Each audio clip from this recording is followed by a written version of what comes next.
Coloco el micrófono cerca al exhausto y así suena la Gixxer 250.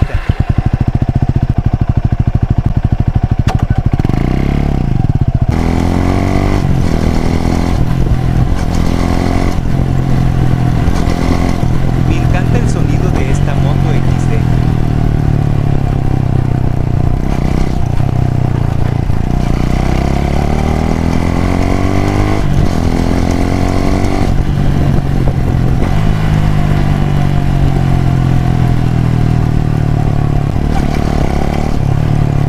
Para más contenido puedes seguirme en mis redes sociales como Badón.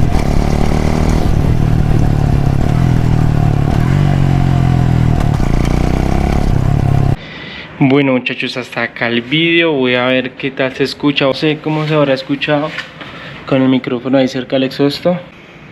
Espero que se haya escuchado bien.